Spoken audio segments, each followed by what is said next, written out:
Hello everybody, class 9 की worksheet है social science की 27 अगस्त 2020। आज हम पढ़ने वाले हैं Russian revolution.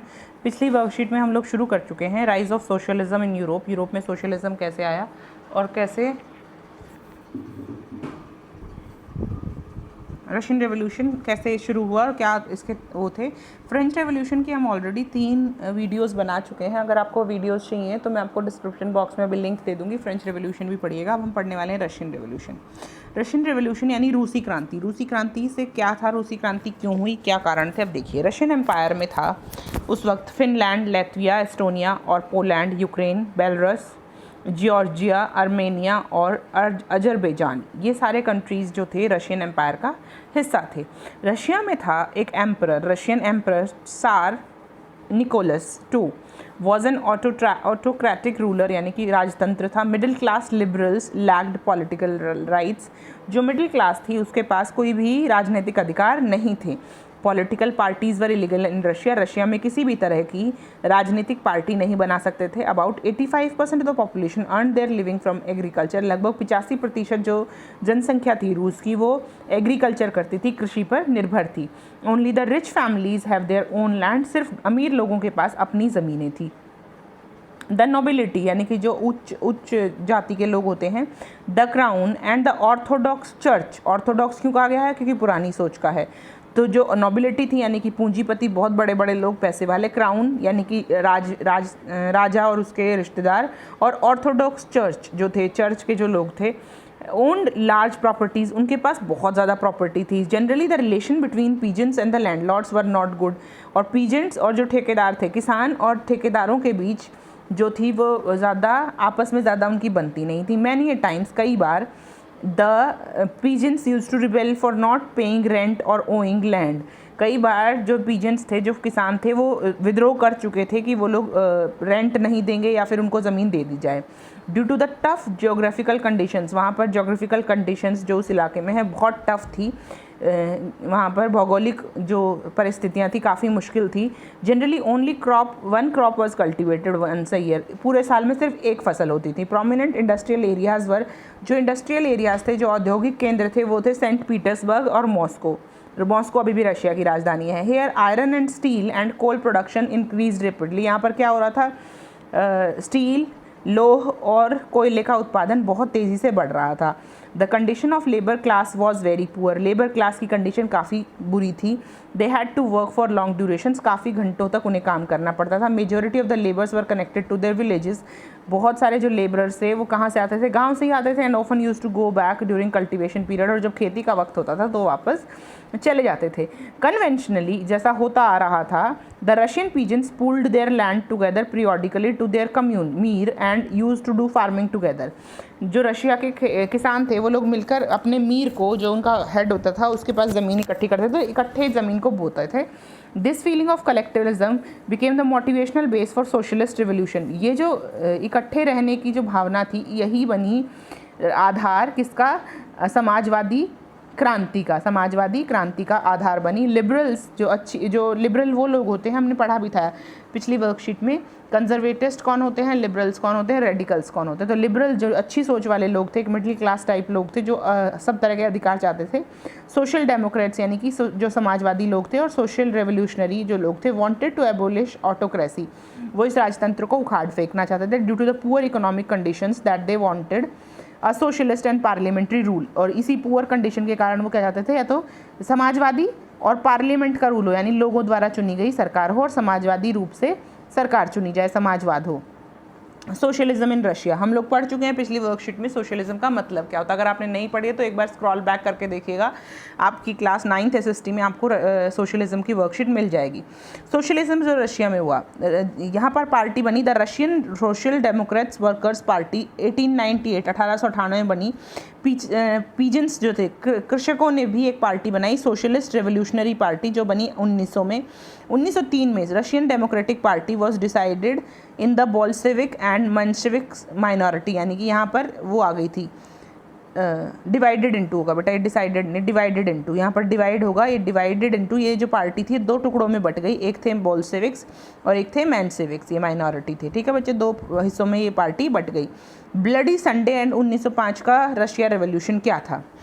During the time of unrest when the change was demanded, जब अनरेस्ट हो रहा था, लोग खलबली मचा रहे थे कि हमें चेंज चाहिए, हम परिवर्तन चाहते हैं, group of workers reach the winter palace of सार। सार के जो विंटर पैलेस था, सर्दियों वाला महल था, वहाँ पर पहुँचे।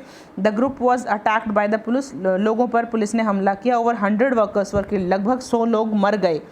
इस इंसिडेंट को ब्लडी संडे कहा जाता है, इस घटना को खूनी रविवार कहा जाता है। Under the pressure of revolution का जो प्रेशर था, सार allowed the creation of an elected consultative parliament और डूमा, उन्होंने इजाज़त दे दी कि एक पार्लियामेंट आप बना लो, क्योंकि उसको लग रहा था कि सब उसको मार देंगे या फिर उसकी सरकार को उखाड़ फेंका जाएगा। द फर्स्ट वर्ल्ड वॉर का रशिया पर बुरा प्रभाव पड़ा। रशियन आर्मीज़ बहुत बुरी तरह जर्मनी से और ऑस्ट्रिया से हारी। 1914 से 1917 तक चले इस युद्ध में बहुत ज़्यादा इंडस्ट्रीज़ और खेती को बहुत बुरा प्रभाव पड़ा। देवर लेबर शॉर्टेजेस, मज़दूरों की कमी हो गई। बहुत सारे large supplies of grain were sent to feed the army, ज़्यादातर अनाज को आर्मी के पास भेजा जाता था ताकि आर्मी भूखी ना रहे। From the people in the cities bread and flour became scarce, और शहरों के लोगों के लिए आटा दाल चावल बहुत कम हो गया। Soldiers did not wish to fight a war, और किसान जो सोल्जर्स थे, सैनिक लड़ाई नहीं लड़ना चाहते थे। एंड बिगॉन सपोर्टिंग द रेवोल्यूशनरीज, और उन्होंने कहा कि हम जो क्रांतिकारी हैं उनका साथ देंगे, हम सरकार की तरफ से कोई भी लड़ाई नहीं लड़ेंगे। ऐसा सब कुछ हुआ। ये था रशिया का revolution. Which regions were part of Russian empire, पहले हम इंग्लिश में करते हैं फिर मैं हिंदी में बता देती हूँ कहाँ पर है ये। रशियन एम्पायर का हिस्सा कौन कौन थे, ये है बेटा, यहाँ वहाँ पर पहली लाइन में लिखा है द रशियन एम्पायर इंक्लूडेड, ये सब कुछ। ठीक है बच्चे, क्वेश्चन नंबर 1 है ये। क्वेश्चन नंबर 2 की तरफ चलते हैं। How was social economic condition of Russian empire before Russian revolution, ये पूरा पैराग्राफ बिफोर रशियन रेवोल्यूशन वाला आप लिखेंगे। बिफोर रशियन रेवोल्यूशन वाला पूरा पैराग्राफ आप लिख देंगे यहाँ से यहाँ तक। ठीक है बच्चे, यहाँ से यहाँ तक आप लिख देंगे। Next question, right briefly about 2 similarities and 2 differences between you find the French and Russian revolution. देखिए, दोनों में सिमिलैरिटी ये थी कि दोनों में लोग परेशान थे, पीपल वर वेरी, लोगों को दबाया जा रहा था, कुचला जा रहा था, और दोनों में ही ऑटोक्रेटिक रूल था, यानी कि एक राजतंत्र था जहाँ पर एक राजा का रूल था और कोई भी लोगों को अधिकार नहीं प्राप्त थे। ये थे सिमिलैरिटी। और डिफरेंस क्या था बेटा, वहाँ पर जो था, वहाँ पर रातों रात हो गया जो भी हुआ, वहाँ पर लोगों ने अटैक किया महल पर और एकदम से पार्लियामेंट आ गई। यहाँ पर क्या हुआ, इन्होंने राजा से बात करी और राजा ने खुद ही कहा कि एक कंसल्टेटिव पार्लियामेंट बना लो। बाकी मैं लिखवाती हूँ एक बार इसको। How a war can affect the people of a country, कैसे एक वॉर पीपल ऑफ कंट्री को अफेक्ट करती है। यहाँ पर आपने देख लिया, इसको आप लिख सकते हैं, ये पूरा पैराग्राफ आप लिख सकते हैं। ठीक है, ये पूरा पैराग्राफ आप लिख सकते हैं। यही वर्कशीट अब हमें हिंदी में देख लें एक बार, हिंदी में देख लेते हैं, फिर इसके बाद इस वाले क्वेश्चन का हम आंसर लिखेंगे। Similarities and differences between Russian and French revolution. चलिए एक बार, रूसी साम्राज्य में कौन कौन से क्षेत्र शामिल थे, पहली लाइन में होगा, क्योंकि ये बिल्कुल सेम टू सेम बनाया जाता है बेटा, यही होगा इसका पहले का उत्तर। रूसी साम्राज्य में ये सारे देश शामिल थे। नेक्स्ट क्वेश्चन कहता है कैसे हालात थे वहाँ बिफोर, राजनीतिक दशा और सामाजिक दशा कैसी थी रूसी क्रांति से पूर्व। तो ये यहाँ लिखेंगे, ये पूरा लिखेंगे, ये है रूसी क्रांति से पूर्व लोगों के कैसे हालात थे। ठीक है बच्चे, चलिए नेक्स्ट क्वेश्चन वही होगा कि दो अंतर दो समानताएं। उसके बाद युद्ध के बाद किसी की जनता पर क्या प्रभाव पड़ता है। देखिए आप यहाँ देख सकते हैं कि युद्ध के बाद कैसा हाल हो लगता है। ये रशिया में जो हुआ प्रथम विश्व युद्ध के बाद 1914 से 1917 तक चलने वाली लड़ाई, जिसने रशिया की इकोनॉमी को, वहाँ की अर्थव्यवस्था को और वहाँ के सामाजिक व्यवस्था को ठप कर दिया। अब हम लिखते हैं ये वाला क्वेश्चन कि क्या सिमिलैरिटीज़ हैं और क्या डिफरेंसेस हैं। चलिए हमें लिखना है फ्रेंच रेवोल्यूशन और रशियन रेवोल्यूशन में डिफरेंसेस और सिमिलैरिटीज़। चलिए लिखते हैं French revolution and Russian revolution.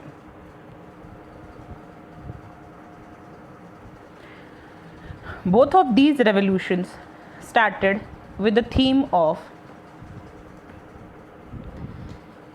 On governance by people.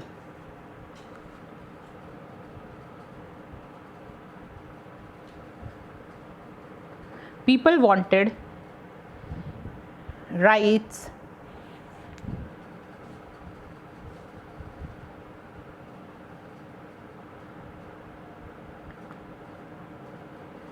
political and social, in all terms. People were against the autocratic ruler. ये similarities है. The differences are French Revolution happened by overthrowing the ruler by a mob attack. Rather, Russian Revolution took place slowly and steadily, and the ruler himself initiated the process of elections. यहाँ पर autocratic जो ruler थे, जो राजा थे, उन्होंने खुद शुरुआत की कि किसी तरीके से लोगों को रेवोल्यूशन को रोकने के लिए कि लोग अपने आप कोई थोड़े बहुत इलेक्शन करा लें और कुछ अधिकार लोगों को दे दिए ताकि धीरे धीरे सिचुएशन क्या हो जाए, एक तरफा हो जाए, ताकि परेशान ना हो लोग और रेवोल्यूशन की स्थिति ना आए। ठीक है बच्चे, अब हम लिखेंगे इसको हिंदी में।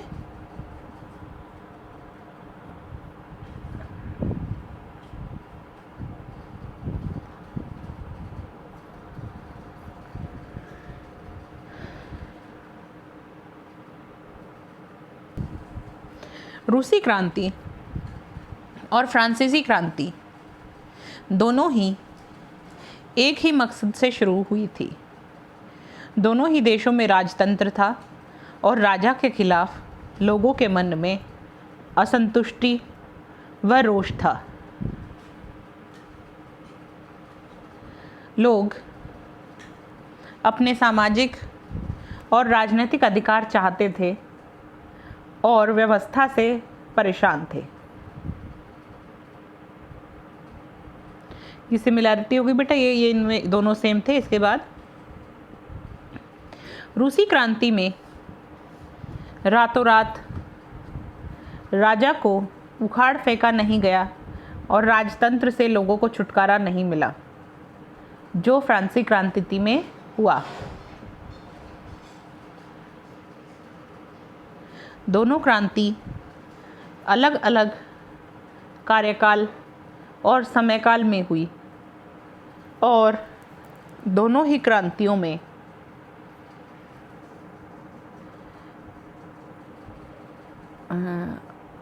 राजनीतिक मूल्यों में काफ़ी फर्क था। रूस में समाजवादी आंदोलन का रूप लिया गया, जबकि फ्रांस में सिर्फ गणतंत्र और लोकतंत्र की मांग की गई। ठीक है बच्चे, ये हैं डिफरेंसेस इंग्लिश और हिंदी में। मैं आपको डिस्क्रिप्शन बॉक्स में दे दूँगी। आई होप आपको वर्कशीट समझ में आई। मिलते हैं अगली वर्कशीट में। बाय बाय बच्चों।